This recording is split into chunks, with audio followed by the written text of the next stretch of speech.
The celebration of the potato, us, of a harvest.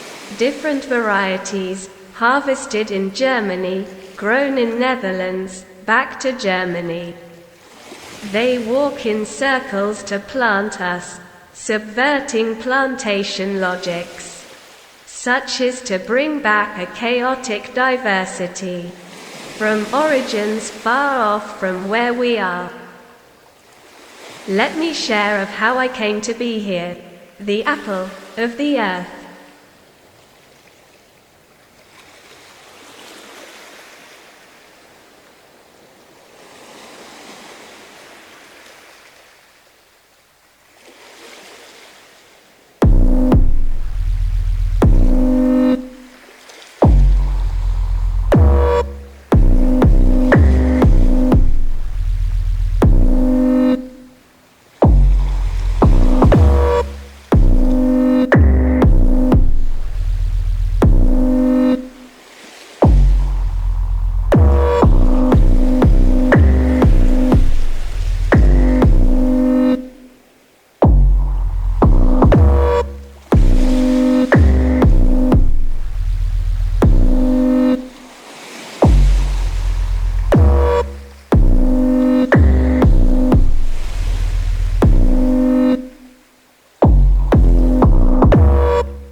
Planted now in Indonesia, I had been here for 400 over years.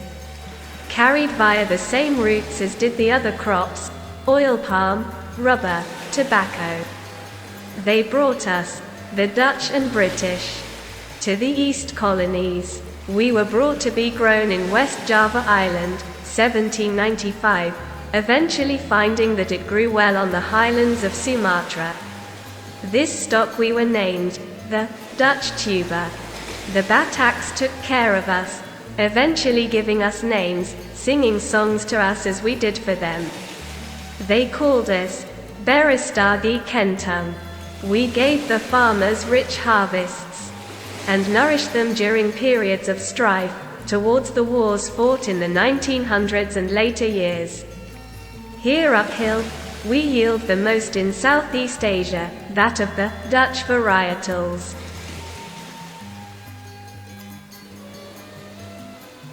Together with the sweet potato, yam beans and cassava, we eventually ended up on the plates of Indonesians, gado-gado, curries, fried. To be lavished with the same care that was given to rice, sago. Tempeh.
Where had I traveled? Aboard ships, 16th century. Who had brought me? It was the Dutch last, and previously the Irish. I grew on the lowlands, they came to share a cold sort of affection. A kinship with me. We went to Germany, Franconia region, during the 30 Years' War, King Frederick demanding the great potato happiness to be bestowed to the masses. A most curious story. He had ordered soldiers to guard a field of us, and people started to clamor us, stealing us from this field. Now I am mostly grown in this country, in this part of the world. Enjoyed in various dumplings, baked, fried.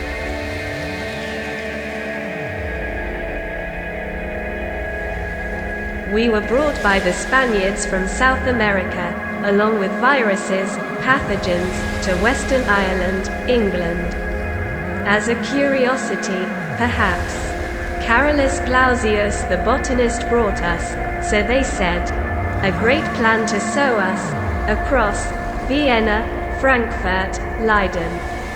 Eventually we went from being banned and thrown aside, to being adopted by peasants. Our flowers as hair accessories. Fashionable ornaments. It was the 18th century. That showed our resilience, where we nourished many starving ones.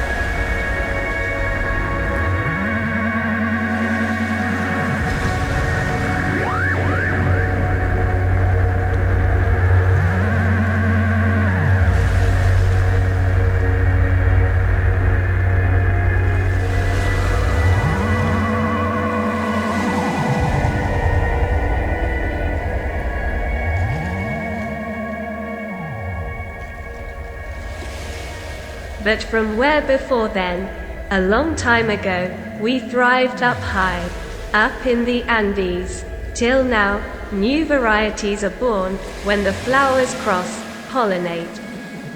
The locals have passed us through their hands from generation to generation. We were, and still exist in all forms you can imagine, and colors. Purple, lilac, pink, rose. We are more than just the Dutch tuber. So there it is, coming back full circle here. Let me seed and take root here. I thrive through the harsh winters, peeking through from the first frost of spring, good soil, bad soil. I have a will to live, and so it is.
Hello, hello. Hi.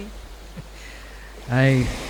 Good evening, and thank you for coming to our like really humble presentation called Kentanggung. Um, my name is Ariel William, and Michelle. we only have like a one mic, so we're gonna share. We are. I mean, like I'm sort of like a running a collective called Soydivision, which is mainly based or consists of Indonesian diaspora artists who based in Berlin or Germany, but mostly Indonesian artists, because now we sort of like extended the family as well, because Michelle is coming from Singapore. And yeah, so we're a diaspora artists. We do a lot of things. I personally work a lot with sounds and sustainability, because that's what my background coming from. Long story short, I think at the beginning of the pandemic, it was like the very first time that we met together. At that time, Soydivision already been doing different kind of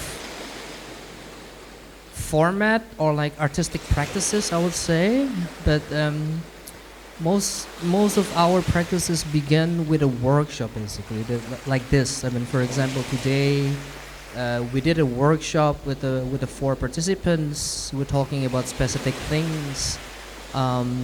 Today we're talking about like one special ingredients, which is potatoes, and how so many layers behind it when we sort of taking a break and reflects what does it mean. It's like the potatoes exist, for example, this non-human thingy, and then you sort of like building up like discussions towards identity politics, food migrations, post-colonial and something. And this is exactly what we've been talking at the very first time that we met. And fast forward to 2021, we met the nice people from Art Laboratory Berlin, like the place we host that's right now. It's too bad that 2 of the main curators couldn't be here because of the unfortunate Miss Rona. Miss the Corona is still there, so it's like healthy reasons they cannot be here as well. But we're talking about like making this kind of a format that we started actually like in the 2021. Maybe you want to explain a bit what we started, and then I can explain a bit about the context of what we've been doing today and tonight. So a bit about you heard a bit about Ariel. My background or my interest is really in gardening. So I've been gardening in the tropics in Singapore for a long time, as part of my work, but also my own interests. And I think a way to root myself to a new place that I had moved to was to learn about what's around us. And the curious case of, so we started by talking about rice last year, and we made rice wine. And I think the whole idea is, how do we, just remind ourselves of the connection between humans and plants through food and rituals, and doing things collectively, which is it's not a new story, but something that is always good to remind ourselves.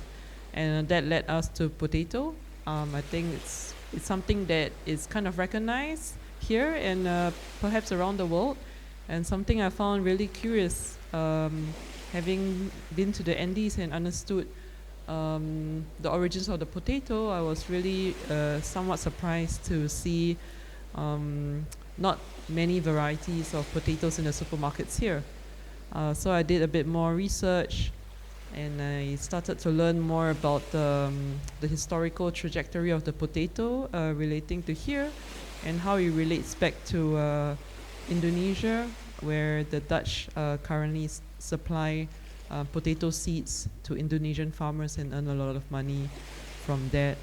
But taking all these research and turning into a performance, and also using the workshop we had in the morning the day to just collectively here, our own experiences and our own relation to a plant, but also to take these elements and reinterpret them in the performance that you hear and see later as well. So that's a bit of the potato history in a nutshell.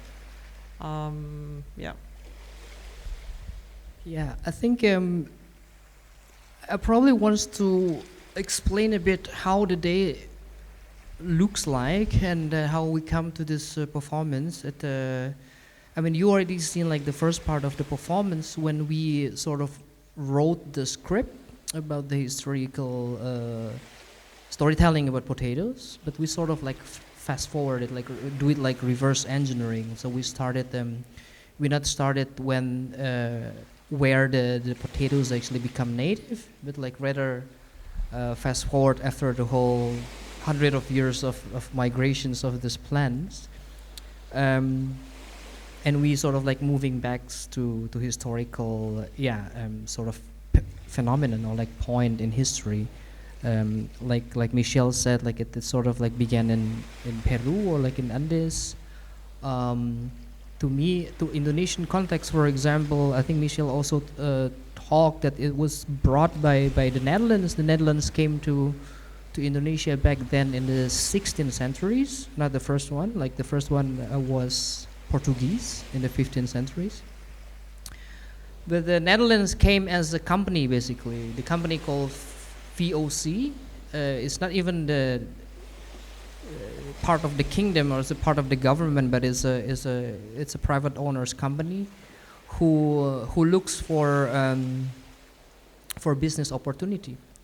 And I think the first time that they went to Batavia, to Jakarta, also the same motive with the Portuguese, because they want to collect some spices, like how do you call it? This kind of spices, like nutmeg, for example. That's it's almost the same price as gold at the present tense.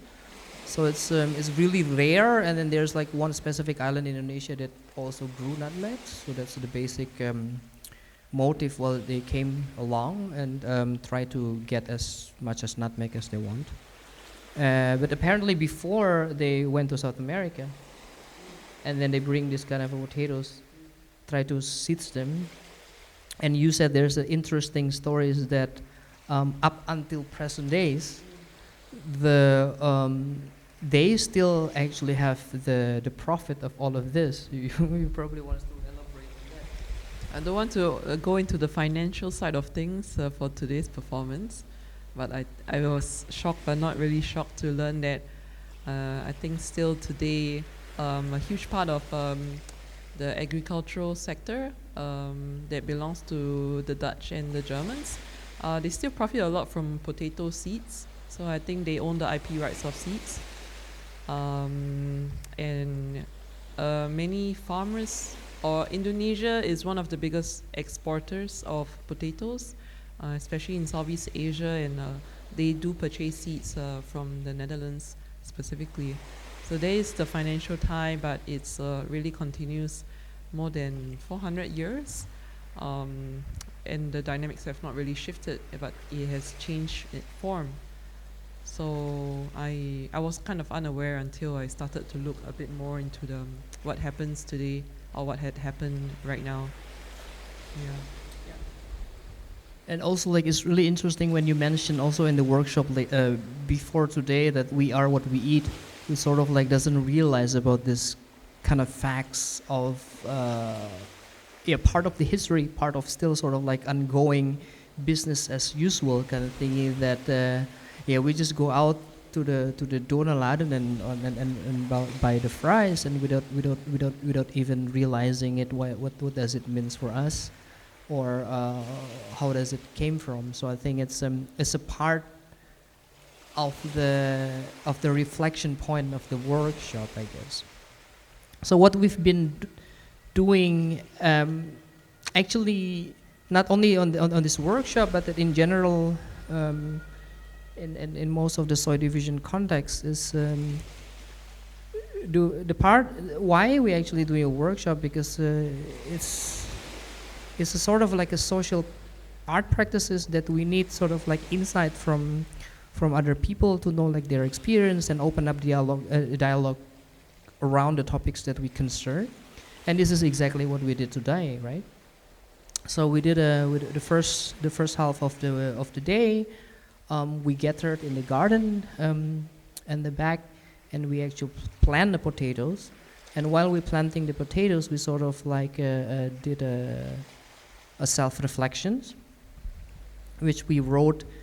We wrote like those memories in the papers, and later on we also like gonna perform it in a way. But what we expected from this kind of a strategy, I would say, it's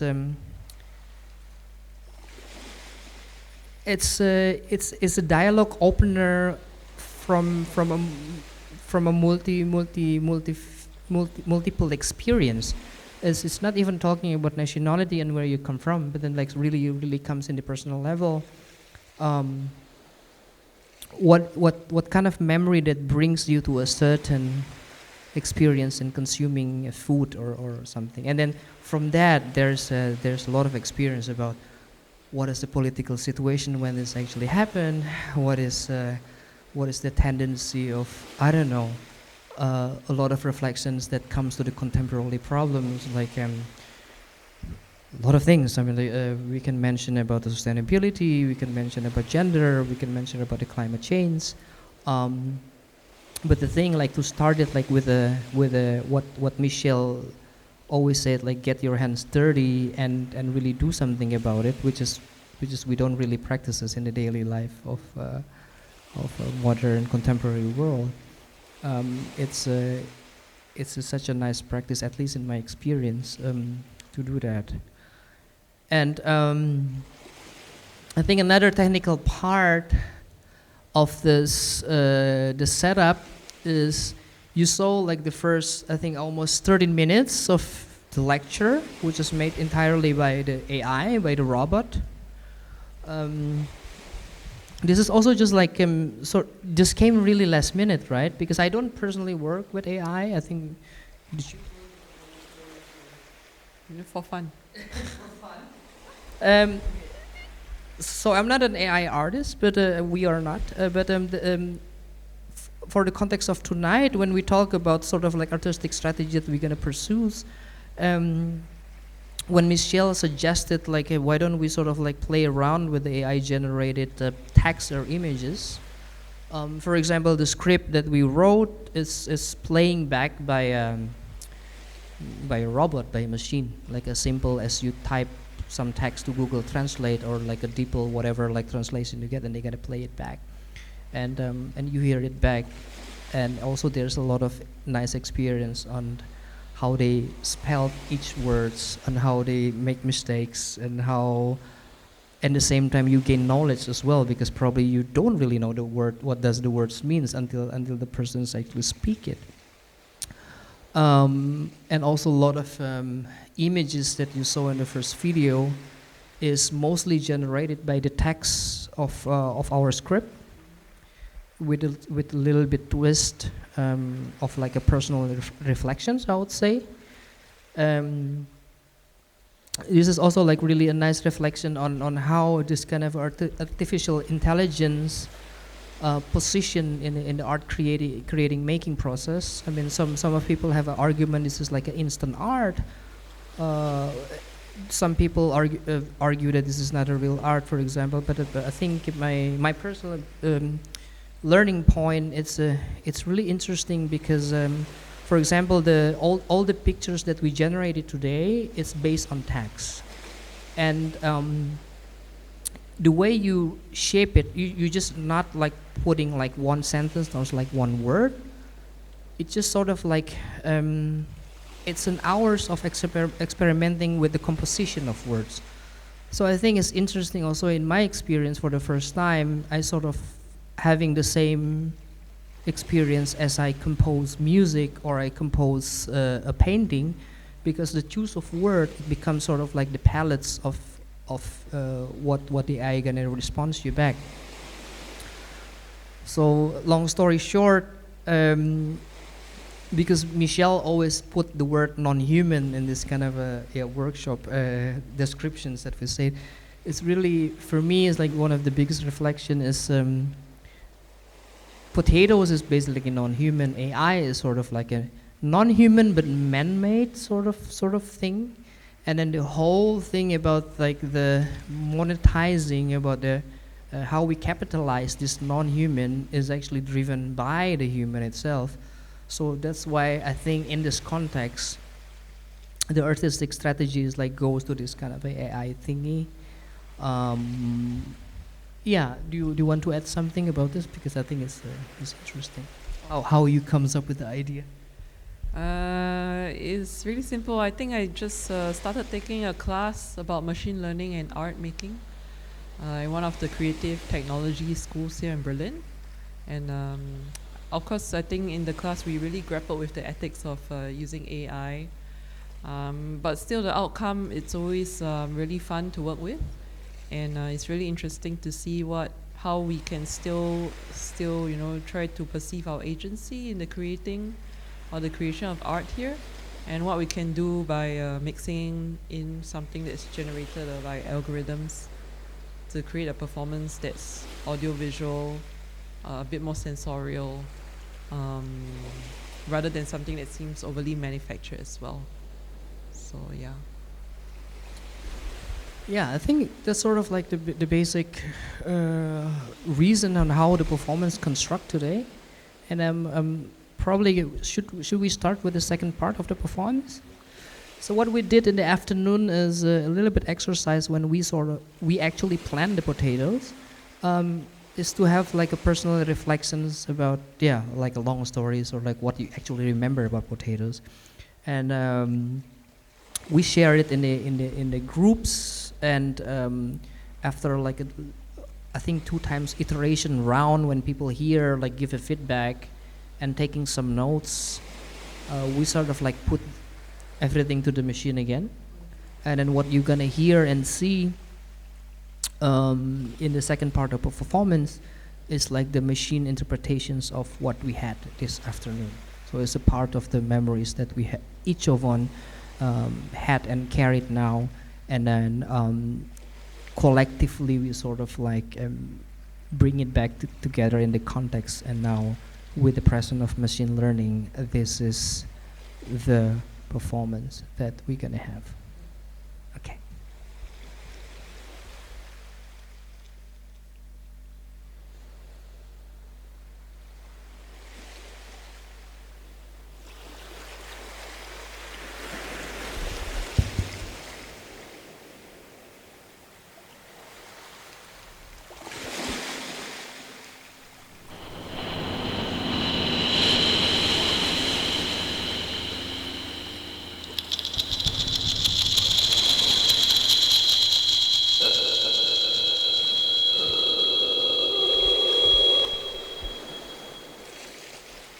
Christina, you may come and present your stories. Christina, unsalted, values reflected in the celebration or lack of traditions tied to the potato. How it is symbolic and central to our expressions. The mother tethered to her offspring by little tenuous family roots, little round young potatoes plucked, separated from each other. How can we recalibrate our desire between grief and joy? Mourning with the potato. Remembering through food.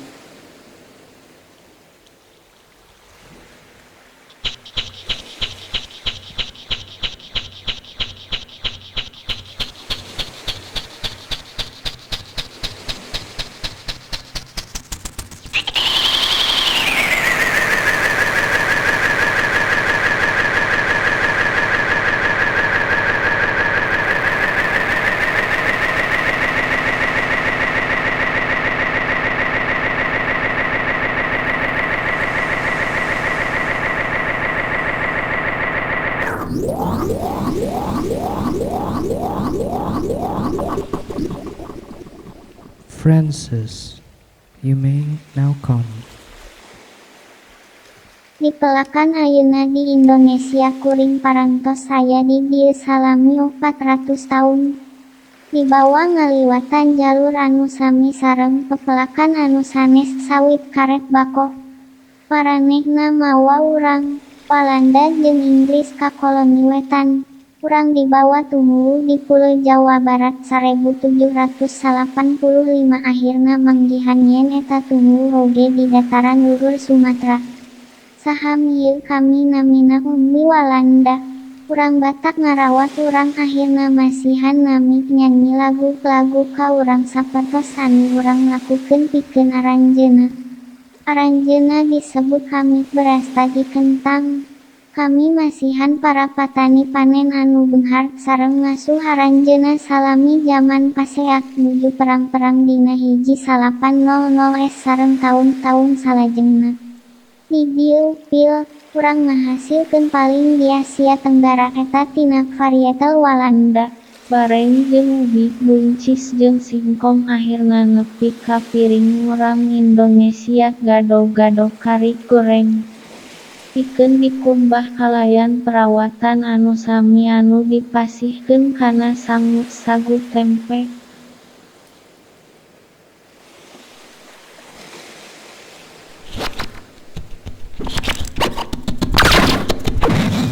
Francis Blue, World Histories, Political Social Economical Dynamics seen through these stories, exemplified in the potato. The potato is a prism, or mirror, a big bowl for when it's freezing cold. 1 year spent mashing blue potatoes. The violent past turned into school children's remarks. A steering wheel covered in chip grease, headed towards viral disaster. English people jokes about Ireland and potato, but doing so, they are reproducing the colonial history and devastation of a country. Dear Lotus Lullaby. Please teach me wisdom on the top of pointless church of capitalism and fatty chips grease.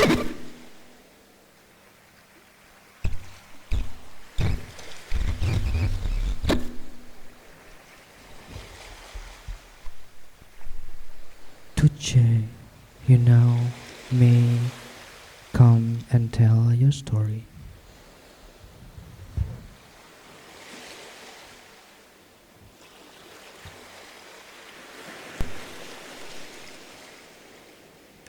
Tuche, stone, earth. How one views kinship and its ties to the material, the sensorial, as tied to rituals and habits. Grandmothers treat Sunday morning chips a spiritual experience. Why does it always rain on me, especially at the breakfast delicatessen? In a big stone house, the luxury of a potato breakfast, tomato sauce, garlic yogurt, and cheese.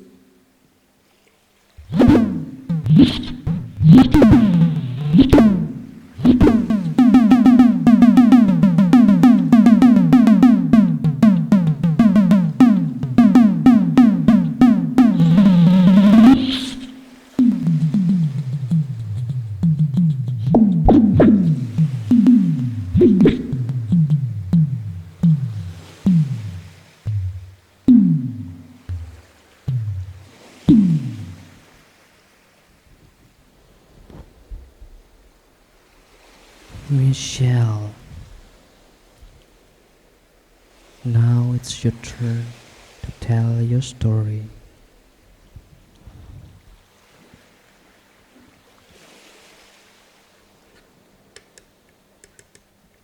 Wohin war ich gereist? An Bord von Schiffen, 16. Jahrhundert. Wer hatte mich gebracht? Zuletzt waren es die Holländer, davor die Iren. Ich wuchs in den Niederungen auf, sie teilten eine kalte Zuneigung, eine Verwandtschaft mit mir. Wir gingen nach Deutschland, Franken, während des 30-jährigen Krieges, als König Friedrich der Große verlangte, dass das Kartoffelglück an die Maßen verteilt werden sollte. Eine höchst merkwürdige Geschichte, er hatte Soldaten befohlen, ein Feld von uns zu bewachen, und die Leute fingen an, uns zu schikanieren und uns von diesem Feld zu stehlen. Jetzt werde ich hauptsächlich in diesem Land, in diesem Teil der Welt angebaut. Genossen in verschiedenen Knödeln, gebacken, gebraten. Michelle Potato Full Circle from Chips to Soil and Purpose. A journey through the potato circle. An absent soil in the swimming pool. Indexical knowledge of finger potatoes cross-pollinate. Restoring and remembering seeds of Peruvian farmers and telling their experience in a backyard of a house in Berlin. Reduction of diversity. Let's build cross-pollinate dating app for diaspora after swimming in Peru.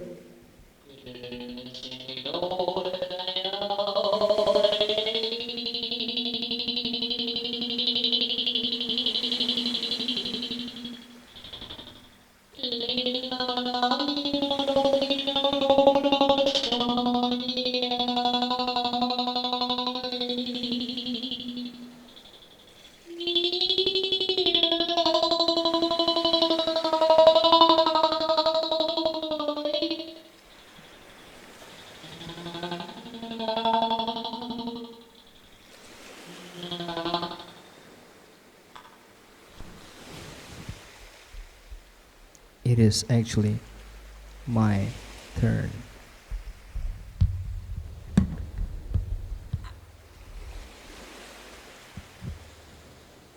Ariel. Red. The entrance of an adoption of identity markers as a collective, changing our diets, changing our bodies, the metabolic rift. Festival potatoes. Conduit for connection at the family KFC. The perfect family experience, it even has a place for the kids to play. Non-toxic plastic. The all-American family. Sugar Byram and potato sambal, an intervention of Western capitalist KFC to our family traditions.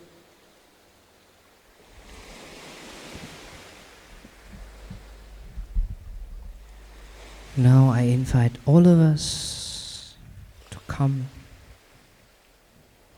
and reflect once again, what does it mean for us knowing the story?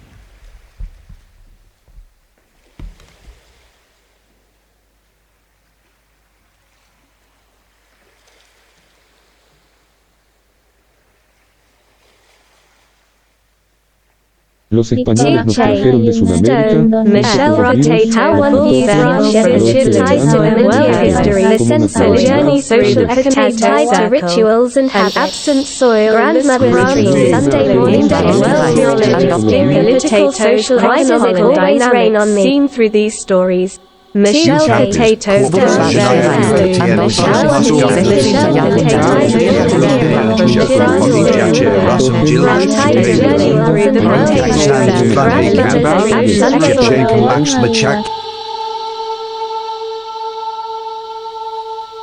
U campers, korkitsajanaya ukatien paskana. U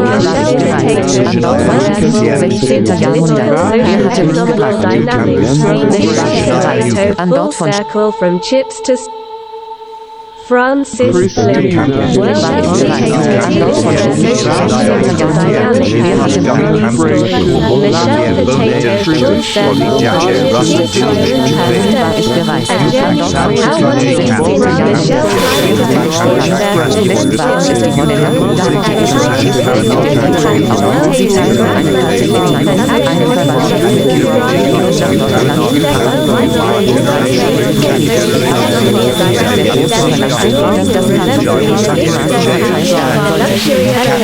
Farmers with jazz kakai wataki cast down each step in a ma'ad and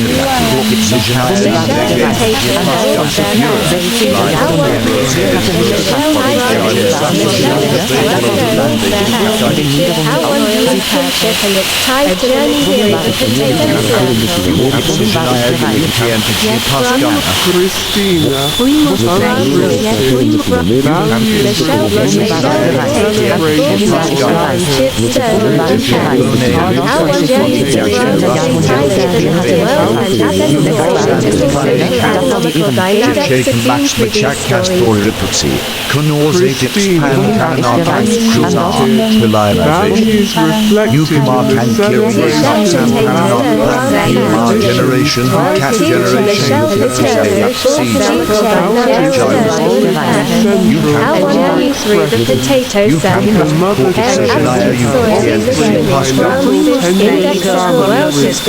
Wohin war ich gereist? An Bord von Schiffen, 16. Jahrhundert. Wer hatte mich... Wohin war ich gereist? Wohin war ich gereist? An Bord von Schiffen, 16. Jahrhundert. Wer hatte mich gebracht?